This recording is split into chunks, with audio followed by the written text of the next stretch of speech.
Paano kung sabihin ko sa'yo na yung mismong mapa o data na kinokolekta mo para makatulong, yun pa pala yung dahilan kung bakit nakakasakit kayo? Oo, medyo mabigat yan nung isipin. 'Di ba? Kasi isipin mo, gumagawa kayo ng mga survey, kumukuha kayo ng statistics, tapos naglo-launch kayo ng malalaking projects para sa community. Gustong-gusto nyo lang naman makatulong eh. Pero in the end, ang nagiging feeling ng mga tao parang na-exploit lang sila.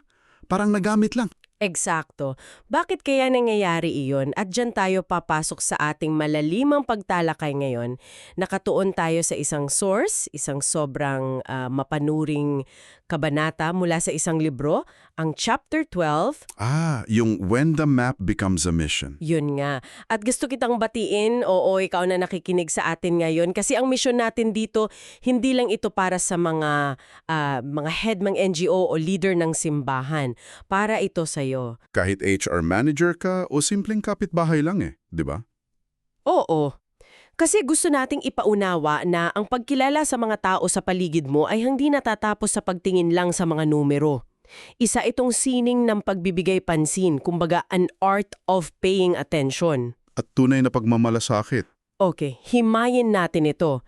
Bakit ba madalas sablay ang mga organisasyon kahit napakaganda naman talaga ng intensyon nila? Kasi madalas bumagsak yung mga well-meaning na proyekto. Hindi dahil kulang sila sa budget o wala silang pakialam Dahil saan? Bumagsak sila dahil sumusubukan nilang mahalin yung mga taong hindi pa naman talaga nila nakikitang mabuti. Parang bulag na pagtutulong. Parang ganun. Ayon kasi sa source natin, tinatrato ng maraming grupo yung mapa bilang isang static o nakapirmang dokumento. Parang checklist lang. Kumbaga, nakakuha na ng data, okay na. Oo. Kumukuha sila ng impormasyon, titingnan kung nasaan yung mga mahihirap, aalamin yung demographics, tapos itatago na yung papel sa filing cabinet, babalik na sa nakasanayang corporate o church routine. Parang naging isang malamig na burokratikong gawain.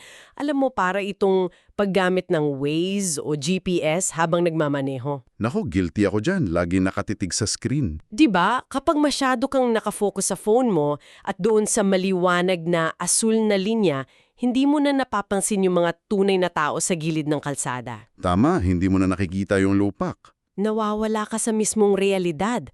Kasi nga, masyado kang nakafocus sa digital na plano mo. At sabi sa source natin, ang ebanghelyo daw at yung halimbawa ng Diyos, laging incarnational. Nagkatawang tao, yes. Hindi lumulutang sa ere ang misyon. Nangyayari yan sa mga particular na kalye, sa dumi at ingay ng totoong buhay. Ang nakakamanga rito ay kung paano tinitignan ng Biblia ang heograpiya. Hindi ito basta neutral na espasyo lang. Laging may kwento. Laging may malalim na kwento at kahulugan. Halimbawa, kapag nabasa mo yung tungkol sa Ehipto, hindi lang yang isang bansa sa mapa. Lugar yan ng matinding pagkaalipin at paglaya. Okay. Ang ilang naman, o wilderness, hindi lang yang disyerto. Paaralan yan kung saan sinusubok ang pagtitiwala mo. Ang Bethlehem, hindi lang random na bayan, lugar yan ng napakalaking pag-asa. So, hindi lang natin pwedeng tignan ng isang lugar bilang coordinates lang sa Google Maps. Eksakto. Kaya kapag tumingin ka sa komunidad mo, sabihin nating isang maingay na basketball court o yung sari-sari store na maraming tambay, hindi mo pwedeng ituring na lokasyon lang ang mga yan. Mga buhay na teatro ng karanasan, sabi nga ng author. Oo. May napakalaking pagkakaiba yung simpleng pag-alam sa heograpiya at yung pagkakaroon ng tunay na discernment o pag-unawa. Paano nagkakaiba yung dalawa? Ang simpleng mapa kasi nagpapakita lang ng kalsada. Pero ang discernment, nagtatanong siya ng ano ba talaga yung mga tahimik na kwentong daladala ng lugar na ito. Ginagawa nitong salamin yung mapa para makita rin ng organisasyon yung sarili nilang blind spots. Kung sino yung hindi nila pinapansin. Tama. O yung mga lugar na iniiwasan nilang puntahan kasi hindi sila komportable. So, nandun na tayo. Kailangan nating tingnan yung teatro ng karanasan. Pero aminado ako, ang hirap gawin yan sa totoong buhay. Mahirap talaga. Kasi mas madaling gumawa ng sariling kwento sa utak natin, di ba? Makita ka lang ng tambay sa court, iisipin mo agad, tamad. pasaway ito. Ano ba talaga yung pumipigil sa atin para makita ang totoo? Ang pinakamalaking hadlang talaga, ayon sa ating source, ay ang ating sariling mga assumptions o nakasanayang hinala. Kasi mabilis siya, no? Kasi napakabilis at napakadali. Nakakatipid tayo sa oras eh. Imbes na kilalanin pa natin, ikakategorya na lang natin sila sa isip natin. Pero binalaan tayo ng libro na madalas mali ito, di ba? Oo, at higit sa lahat, nakakasakit. Kasi binubura mo yung totoong pagkatao ng individual. Ang totoong pag-oobserbaha requires reverence. Isang uri ito ng paggalang. At para magawa yan, kailangang bagalan ng pacing. Kailangan ng slowness. Kailangan mong magstay ng sapat na katagal para makita yung mga detalyeng hindi kailanman isusulat sa mga opisyal na report. May isang napakagandang kwento rito sa kabanata na tumama talaga sa akin. Yung tungkol sa teenager. Oo. May isang teenager na lalaki. Lagi siyang tumatambay sa basketball court malapit sa simbahan. Para sa mga taong mabilis humusga, ang assumption nila, rebelde. Inakala nila ang walang pakialam sa buhay at tinaiwasan ng church activities. Eksakto. Pero may isang leader na piniling bagalan ang pacing niya. Nag-observa siya, tapos nilapitan niya at nakipag-usap. At ano daw yung nalaman niya? Nalaman niyang na doon yung teenager sa court, hindi para magbulakbol. Pagod na pala siya. Ah, grabe. Kasi siya yung nag-aalaga sa mga nakababatang kapatid buong maghapon, tapos yung nanay nasa night shift. Kaya yung pananahimik niya sa court, hindi yun rebellion, matinding fatigue yun. Kung hinusgaan lang siya based sa assumption, baka pinangaralan pa siya imbes na tulingan. Yun nga eh. Pinapakita na kung mapanghusga tayo, gagawa at gagawa tayo ng mga programang walang saysay. Baka alukin pa natin yung bata ng maingay na youth camp para sumigla. Gayong ang kailangan pala talaga niya, espasyo para magpahinga. Kung mali ang diagnosis mo, magiging lason yung solusyon mo. Tama ka dyan. Pero teka, devil's advocate lang ako ha. Sa sobrang bilis ng mundo ngayon, lalo na para sa'yo na nakikinig na baka nagmamanage ng negosyo na may quotas, di ba kailangan natin ng assumptions para makagawa ng quick decisions? Valid na point yan. Kasi kung uupuan natin at kikilalanin ng malalim ang bawat tao, baka wala tayong matapos. Kapag late ang empleyado, bigyan ng memo. Tapos, bakit ba masama ang bilis minsan? Naiintindihan natin yung pangangailangan sa bilis. Pero sa usapin ng pag-unawa sa kapwa, ang bilis ay madalas nagiging kalaban ng katotohanan. May ginamit silang analohiya rito, yung mula sa Proverbs 20.5. Oo.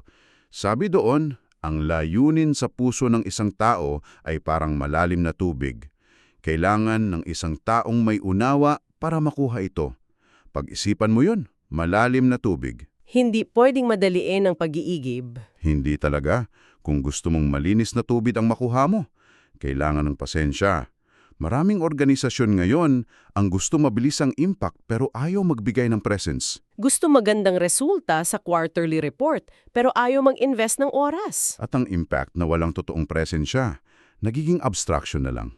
Nagiging malamig at technical. Dito napapasok yung pinakakawili-wili. Sabihin nating tinanggal na natin ang mga hinala natin. Nag-obserba tayo ng tama. Dahil dyan, makakakuha tayo ng totoong data. Yung mga numero at facts. Oo. Pero ang tanong, paano natin titiyakin na yung mga numerong ito hindi magiging malamig at walang kaluluwa? Kasi pwede kang maging expert sa data pero nakakasakit ka pa rin. Dito sinasabi ng author na lahat ng data dapat dumaan sa filter ng habag o compassion. Kasi kapag ang data walang kasamang habag, instrumento lang ito ng kontrol. Paano mangyayari yon? Halimbawa, kabisado mo na mataas ang unemployment rate sa isang barangay. Ang galing mo sa statistics. Pero hindi kailanman masusukat ng graph ang hiya ng isang amang laging nare-reject sa trabaho. Yung hindi na siya makatingin ng diretso sa asawa at anak niya. Eksakto. Hindi rin nasusukat ng census ang anxiety ng isang single mother na 3 ang trabaho para lang may pambayad sa kuryente.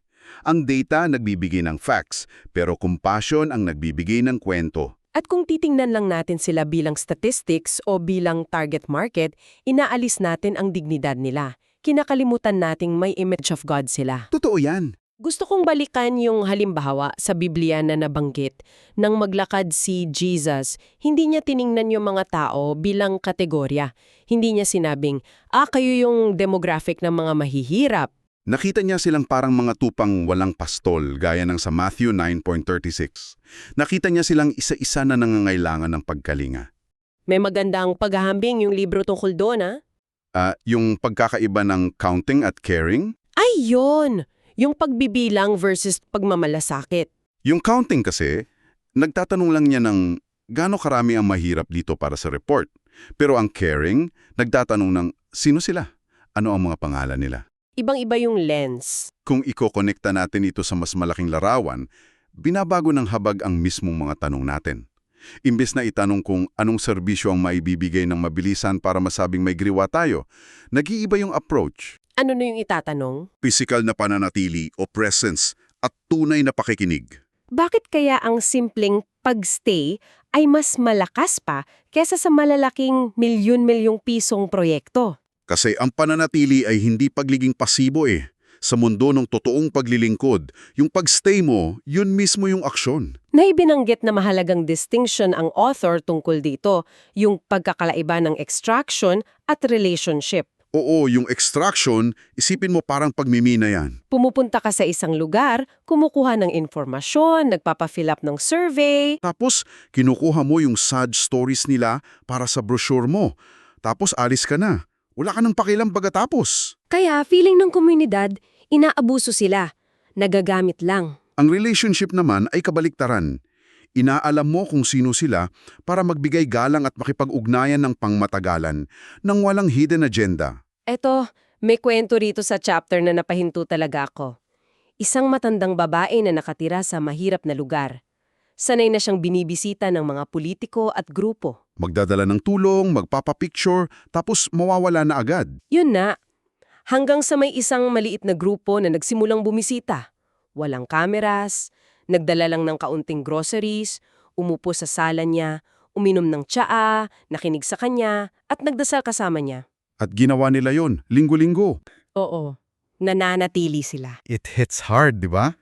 Kasi pinapakita nito na ang pananatili ay isang napakalakas na uri ng pagmamahal na kayang magpagaling ng matagal ng sugat.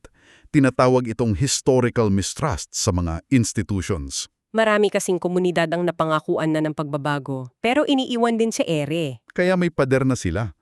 At yung tahimik ngunit papat na presensya lang ang makakapagpabagsak sa pader na iyon. Kaya para sa iyo na nakikinig ngayon, tatanungin kita, at sana pag-isipan mo ito.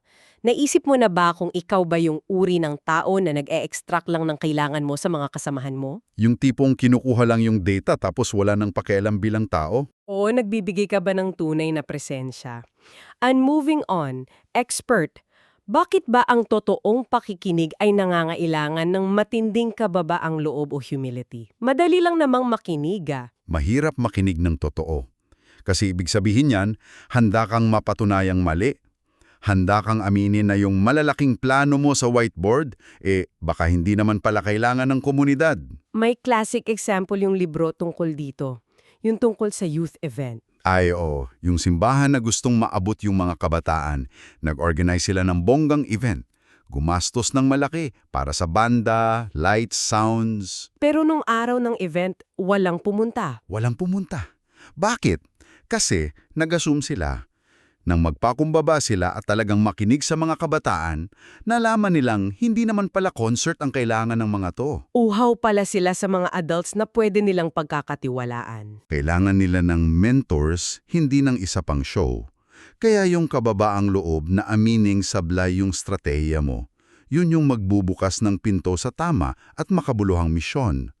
Kaya ano ang ibig sabihin ng lahat ng ito? Dito na tayo papasok sa isang napakabigat na kontradiksyon.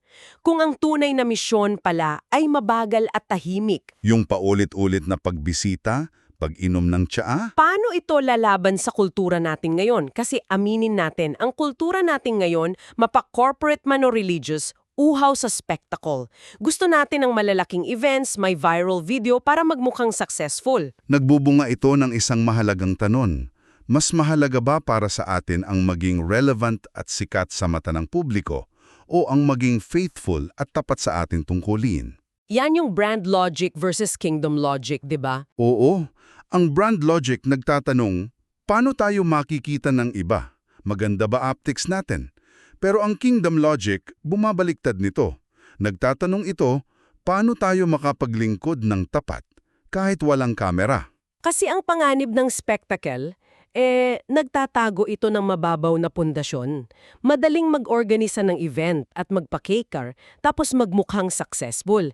Pero kinabukasan, pareho pa rin ang problema nila. Dito rin pumapasok yung konsepto ng living map o buhay na gabay. Kasi organic ang mga komunidad laging nagbabago. Umuunlad, bumabagsak, nag-iiba ang henerasyon. Paborito ko itong part na ito. Kung ang mapa mo naging idol na, yung tipong ayaw mo nang baguhin kasi ayaw mong amining nagkamali ka, naglilingkod na ito sa ego mo, hindi na sa misyon. Ang mapa na hindi na-update ay nagiging patay na dokumento. Naiisip ko yung kwento tungkol sa simbahan na dekada na sa isang lokasyon. Yung gumagawa sila ng programa sa lumang mapa, puro para sa mga old-timers. Pero hindi nila napansin na nagbago na pala ang lahat. May itinayong bagong highway na humati sa bayan nila. Umalis yung mga kabataan at may mga bagong pamilyang lumipat na iba ang wika at kultura. Naging totally irrelevant yung lumang estratelya nila. At para makatulong ulit, kailangan nilang lunukin ang pride nila, punitin ang lumang mapa at mag-aral ulit. At yun ang pinakamahirap gawin para sa isang leader, ang aminin na yung formula mo hindi na gumagana. Kaya hindi dapat ituring ang community mapping bilang isang uso lang. Hindi yan corporate trend na gagawin lang para masabing modern tayo, tapos iiwanan na. Isa itong pangmatagalang disiplina. Kung ang mapa mo, hindi kinu-question ang mga nakasanayan mo, hindi ka pa talagang nakitingin ng maayos. To, para sa iyo na nakikinig, paano mo man gagamitin ang kaalaman ito sa trabaho, sa negosyo, o sa pamayanan? Ang pinakamahalagang leksyon ay huwag kailanman ituring ang mga tao bilang numero o data points lamang. Ang totoong pagkilala ay hindi pwede i-shortcut. Nangangailangan ito ng tunay na presensya, malalim na pakikinig, at kababaang loob para alisin ang iyong mga assumptions. At higit sa lahat, ang pagiging handang manatili o magstay kahit tapos na ang palakpakan at nakuha mo na yung data mo. Tama, kahit tahimik at ordinaryo na ang gawain. Dahil ang habag at karunungan dapat laging magkasama. Hindi sapat ang magandang intensyon kung bulag naman tayo sa totoong sakit at dignidad ng mga tao. Ang tunay na impormasyon nanggagaling sa tunay na relasyon. Bago tayo maghiwalay at bumalik sa kanya-kanya nating buhay, gusto kong iwan sa iyo ang kaisipang ito. Pag-isipan mo ito ng malalim. Paano kung ang mapa o yung pananaw na ginawa mo sa isip mo tungkol sa mga taong nakapaligid sa iyo nangon, Yung mga empleyado o tambay sa inyo. ay mas nagsasabi pala ng tungkol sa mga sarili mong blind spots, mga takot at mga limitasyon kaysa sa kung sino talaga sila.